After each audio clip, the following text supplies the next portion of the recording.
안녕하세요. 잭경원입니다. 이번 시간에 여러분들과 함께 마지막 강철부대 리뷰 준비했고요. 대항군에 대해서 오늘 좀 얘기를 해볼까 해요. 그리고 부비출해, 파이컷, 장애물 사격, 총기 자세 변경, 확인 사살 요령 이런 거에 대해서 좀 오늘 얘기를 좀 해볼게요.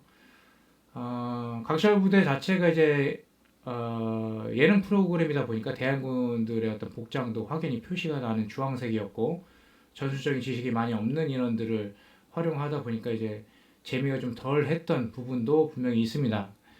그걸 좀 보완하기 위해서인지 모르겠으나 대항군 보스들이 전직 시즌 1에 참가했던 요원들 각 부대를 대표하는 요원들로 이제 한 명씩 참가를 했고요. 국내에서도 대항군 운영을 하고 있어요. 각 특수부대 인원들이 해당 군의 전술 레벨을 평가하기 위해서 대항군은 활동을 간혹가다 간헐적으로 하고 있고요. 레드셀이라고 요거 부분을 좀 언급을 하고 넘어가야 될 것 같고, 리처드 마친코 중령에서 이 레드셀은 창설하게 됐고요. 기존의 760팀 중에 일부를 착출하고 그래서 12명의 인원과 그리고 포스리콘 대원 1명의 해병 대원을 포함해서 대테러 부대를 테러리스트 부대라고 보면 되죠. 테러리스트 부대를 창설하게 됩니다. 그래서 이 인원들은 주로 이제 해군, 특히 잠수함 부대라든지 승조원들을 대상으로 해서 가능성을 적에게 붙잡혔을 때라든지 아니면 그 부대의 보안 능력을 평가하기 위해서 창설이 되는데요. 정식 명칭은 이제 National Security Coordination Team에서 NSCT라는 이름으로 해서 번역하자면 이제 국가안보조정팀 거창하네요. 이런 팀이라는 팀명으로 활동을 하게 되고요.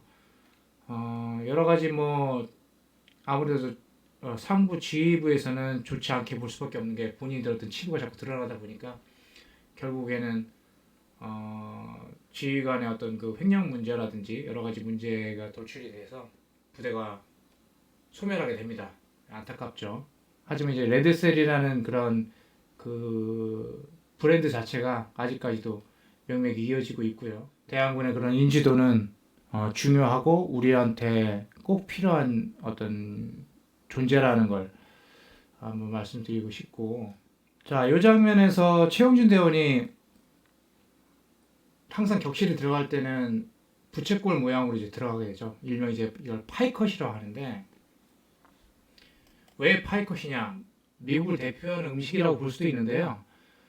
이건 제가 볼 때는 호박 파이 같아요. 예, 파이 일부분이 잘려 있죠.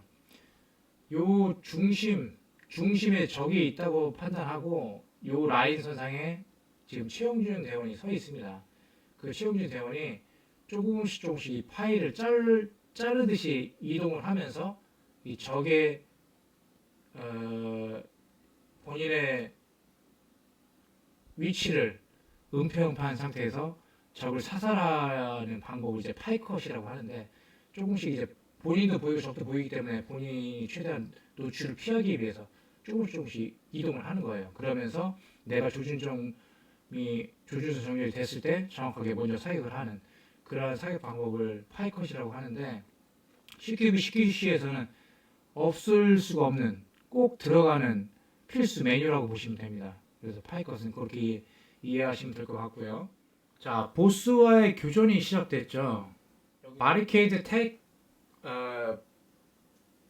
슈팅 테크닉이라는 기술이 있습니다. 이게 뭐냐면 이러한 그 바리케이드 형태의 판자를 구멍이 숭숭 뚫려 있죠. 하단도 뚫려 있고 우측에도 격자로 만들어져 있고, 그리고 중간에 이제 구멍이 있는데, 이러한 구멍을 통해서 전방에 있는 타겟을 사격하는 그런 연습을 실시를 하고 있습니다. 그래서 그러한 능력이 갖춰져 있으면 지금 여러분들이 보시는 이러한 보스와의 교전에서도 보면 보스가 이제 이러한 바리케이드 역할을 하는 박스를 가지고 앞에 놓고 이제 사격을 하게 되죠. 그러한 사격을 할 때 여러 가지 자세를 취할 수가 있는데, 뭐 이런 자세도 취해서 본인의 몸을 최대한 은편패한 상태에서 적을 사살할 수도 있고요. 예, 이러한 자세로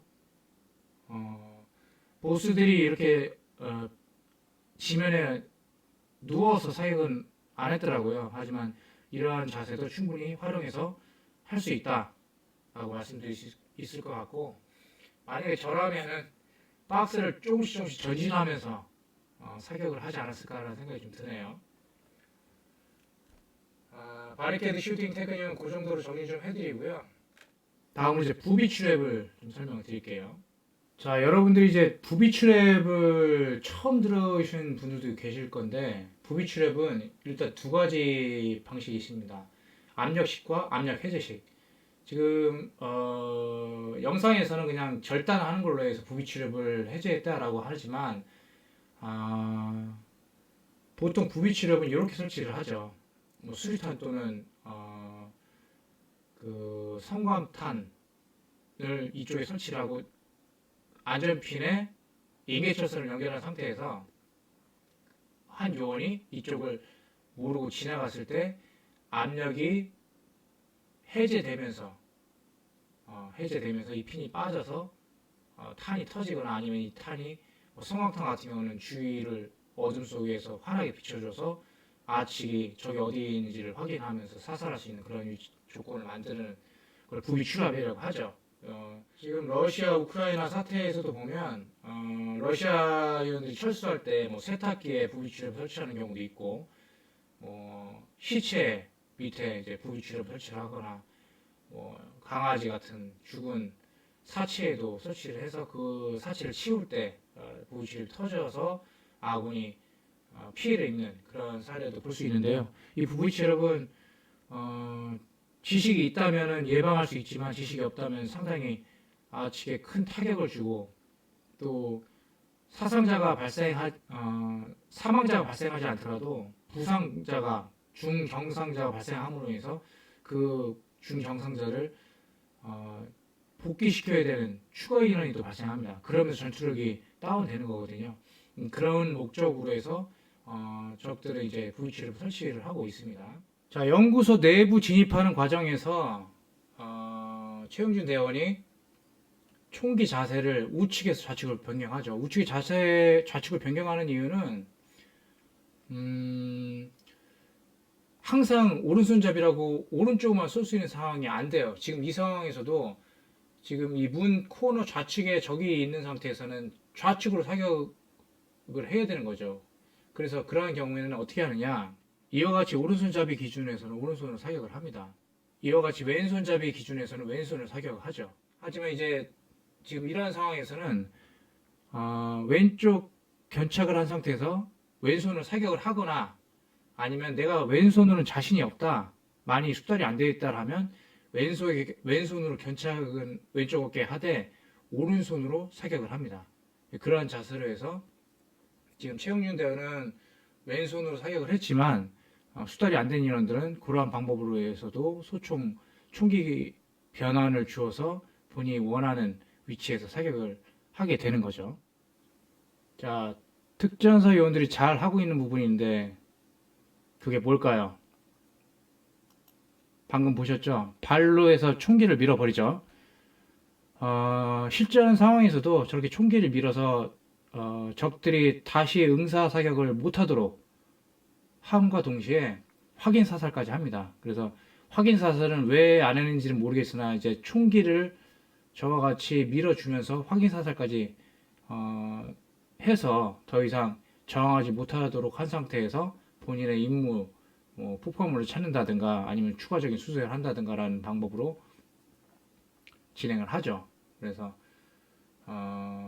확인 사살의 개념은 그런 식으로 총기를 가지고 더 저항하지 못하도록 하는 방법을 구사하고 있다. 총기 제거까지 해서 그러한 행동을 하고 있다라고 보시면 되고, 아주 전술적으로 적합한 상황과 동작이라고 보시면 될 것 같아요.